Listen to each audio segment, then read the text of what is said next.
الحمد لله وكفى والصلاة والسلام على المصطفى وعلى آله وصحابته أهل الوفاء.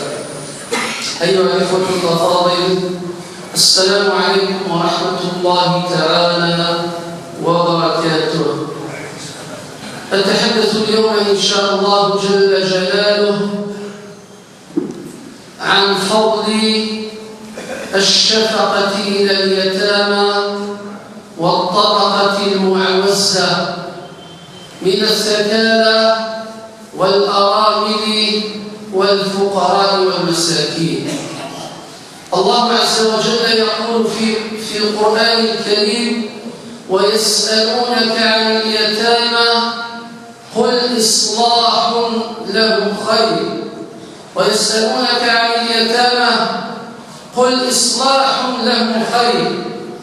والنبي صلى الله عليه وسلم يقول: أنا وكافل الجنة، أنا وكافل اليتيم في الجنة كهاتين، وأشار بإصبعيه السبابة والوسطى.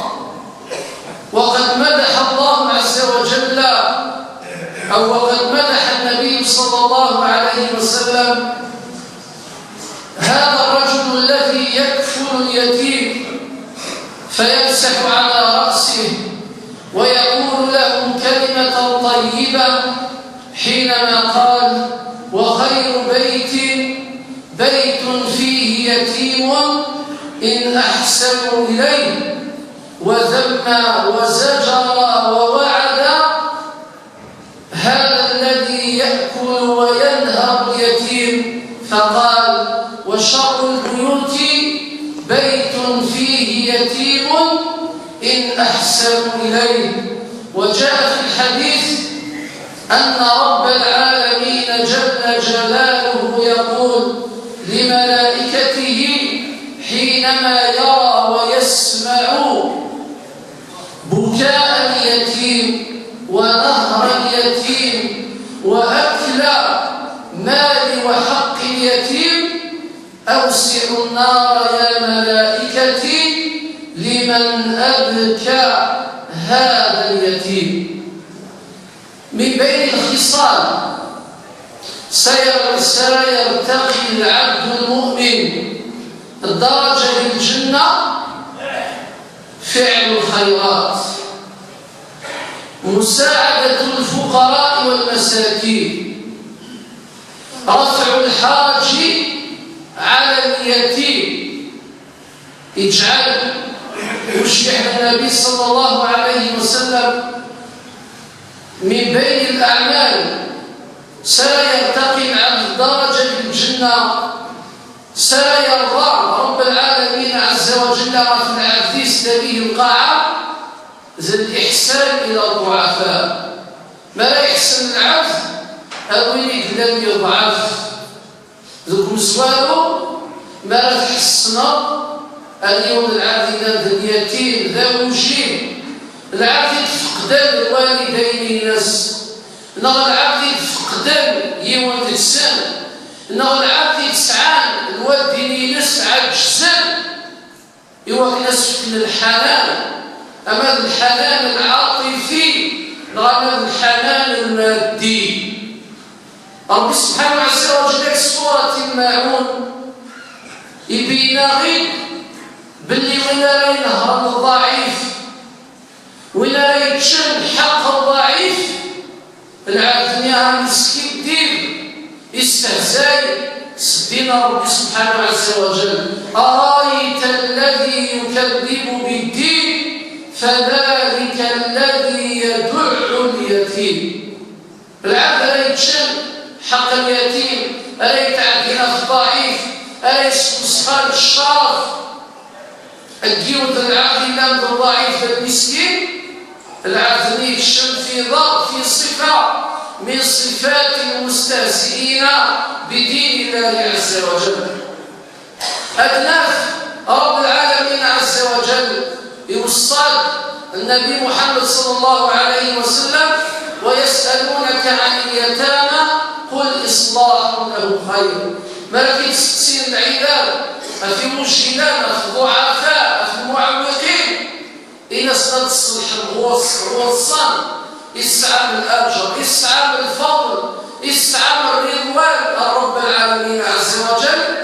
ذلك يرشح النبي عليه السلام ينال الكينيا أكد وين يا ربي اليتيم وين يعين الضعيف وين يتسم الظلم في المسكين أن يليق الجنة كيف كاد الإشارة إن الكينيا أكد وين يا ربي اليتيم الذي أمين الجنس الوحيد أمسين ذلك الشاهد أكد الله المساكين والصفراء. بل يبين غير مشيح النبي عليه السلام باللي العبد ما يبغى أتدور البركة الخامس أدي استرسل ربي سبحانه عز وجل الهنا والصحة الكراويس أدي ربي الاستقامة في الأعمال ينس أدي ربي الأرملة سجاز نغادي يزن في العبد إلى اليتيم العبد إلى المسكين العبد إلى المجيب أسيدي ربي كان في نس بين يسعى اليتيم الخامس الشيخ الزار هذه الصريفات التي سوينا اليتيم ولو كان سنيني كلمة طيبة ولو كانت تمسح الراس اليتيم يمد قال وخير بيت فيه يتيم إن أحسنوا إليه.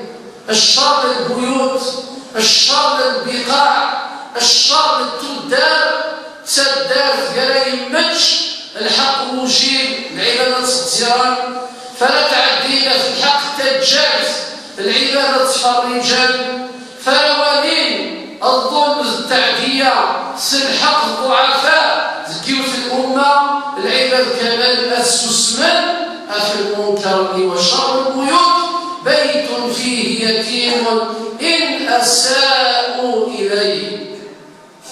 النبي عليه السلام والذي هز الوجدان بني آدم النبي عليه السلام يوكلني هذه هز الوجود بنادم الذي دنيث دائما يصيع عند النقار أول ربي عز وجل أدغر الإنسان الآية وليخشى الذين لو تركوا من خلفهم ذرية ضعافا خافوا عليهم فليتقوا الله وليقولوا قولا سديدا. يدعى في الإسلام إلى دائما يسلم نسبه بين الضعيف ما ولا يوزن المرأة الموت يتوفى رب العالمين عز وجل بعدله سجد اليتامى إذا قال يخسر الإنسان إيمانيس السيئ إنه كان كيليا اللي جميع تمالاقين ما يولى الإنسان يولى البني آدم هما سلمان نتاع يقع ديث المرض تفلس الزمان سودت تفلس يدور العمل ويسعى المدخول ويسعى آية إنسان في مانيس أشار سيد الإنسان أدي المفتير لو كان ذكيك بغان الحلائل وليخشى الذين لو تركوا من خلفهم ذرية ضعافا خافوا عليهم فليتقوا الله وليقولوا قولا سديدا. من بعد ذلك إن رب العالمين في القرآن إن الذين يأكلون أموال اليتامى ظلما إنما يأكلون في بطونهم نارا وسيصلون سعيرا. وكل الوعيد الشديد أخبر ذلك تعدينا في حق الغير الملكية نار المرتبة اليوم الحق السر أشدنا الإنسان في سبيل المثال أثي الصلاة رب العالمين عز وجل في نار جهنم. رب العالمين عز وجل أوصانا بماذا؟ أوصانا بالإحسان إلى الطبقات الفقيرة. أخصنا الحديثين حديث النبي صلى الله عليه وسلم اللي يرفع الشكوى رب العالمين عز وجل أشسنا اللهم إني أحرج إليك حق المرأة واليتيم. سيدنا رسول الله يدعى الفيل يدعى الإنسان لا يمشي حق اليتيم حق المسكين الإنسان لا يمصدر حق الغير مهما أوتيت من مسؤولية أو من منصب أو مهما مكنت في أي منصب من المناصب إذا أكلت حق غيرك فإن النبي صلى الله عليه وسلم قد وكلك إلى رب العالمين عز وجل. النبي عليه السلام يوكل العبد ألا يتشن حق اليتيم حق المسكين حق الضعيف حق الغير الرب العالمين عز وجل. اللهم إني أحرج إليك حق المرأة ما يتعدى الإنسان في عرض الناس في الشرف الناس ما يمكنش العبد تقريبا ربي عز وجل حق المرأة واليتيم. كذلك النبي عليه السلام إخباري بأن رب العالمين يتلاعب يتمس الملائكة يقاس توسع أنفال نار جهنم يوين يسرون وجيه يوين يسرون الضعيف يوين ينهران المسكين. النبي صلى الله عليه وسلم إخبار ابن الحديث عن امرأة هجالة ربت أولادها حتى ينموا حتى حتى صاروا كبارا فسابقت النبي صلى الله عليه وسلم عند دخول الجنة فقال أنا أول من تفتح له أبواب الجنة فإذا امرأة تبادرني أي تسابقني تريد أن تدخل الجنة قبلي تقول أنا امرأة أيمت على أولادها حتى بلغوا. النبي عليه السلام مثال عجيب إن الرهات تحطمون الجنة. النبي عليه السلام تريكش مدام زوروا الجنة ولكن اسمي يروح النبي عليه السلام لا يروح هذه يكشف الجنة هذه يثبت وطوس الزوارث تروح تسمي تقول تنتهي الزوارث بادرت مسابقته لدخول الجنة فتعجب النبي عليه السلام من شأن هذه الأمة هذه المرأة يتعجب النبي عليه السلام كذا زوارث يكشف الجنة يفرط السادس سبقت إلى دخول الجنة السيدية أمة الله شكمي ورده شكمي السنين كيني تسجف كيني يتوفر بعز وجل الزوجينو كيني يرتم الشطاط في سن الزهور السن الصغرى ضع رب العالمين عز وجل رباط الروي وذريتانا أمي مقران أمي بغن حد الرجال ربي عز وجل يمكنيت يفكيس الفضل أتسكشم ذنسات إتسم زواروس الجنة. نسأل الله تبارك وتعالى أن يغفر لنا ذنوبنا وأن يسدد خطانا إنه نعم المولى ونعم النصير ولا حول ولا قوة إلا بالله العلي القدير. عندنا رخصة جمع التبرعات لقرية تابودا بلد يتيلون أمال. نسعى رخصة لجمع التبرعات القرية التي تسلفت هدى البلدية مقر البلدية يقولوا لهم دون دائرة مسكن جهة عزازية إن شاء الله كل واحد فينا يقدم ما استطاع والله عز وجل لا يضيع أجر من أحسن عملا.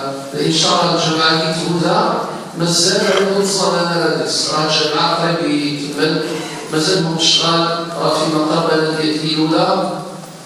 البلدية إيلولا ثاني إيلولا معروفة السلعين فيها معهد لتكوين الإطارات الدينية. سيدي عبد الرحمن إيلولي خرج طلبة إلى غير ذلك. فيها الزاوية تاع سيدي أحمد بن إدريس البجائي، زاوية بها الشيخ ابن خلدون. المنطقة يقولونها مشهورة الله يبارك العلم 6 مناطق إلى 9 زوايا، 9 العلم 9 معهد تكوين الأئمة فنون مسجد في مقر البلدية. إن شاء الله نساعدهم بما استطعنا والله عز وجل لا يضيع أجر من أحسن عملا. فيه أناس يطلبون الدعاء إنما تطلب الدعاء لأمها المتوفية إن شاء الله. كذلك واحد الإنسان عنده مرض، عنده مريض الأفضل، واحد الحاج يصلي معنا، واحد الإنسان عنده ولد ثاني في الغربة. جميع الناس يطلبوا منا الدعاء بعلمهم لما اللهم اشفيه اللهم اشفيه اللهم اشفيه يا رب العالمين اللهم عافيه يا ارحم الراحمين. انسان ميت رحمه الله عليه واسكنه في فسيح جنانه، نسلهم في الغربه ربي يحفظهم وربي يفتح عليهم ابواب الخير وابواب الرحمات انه نعم المولى ونعم النصير. اللهم يا خالق الحب والنوى اعطي لكل قلب ما نوى. سبحانك اللهم وبحمدك أشهد أن لا إله إلا أنت أستغفرك وأتوب إليك. السلام عليكم ورحمة الله.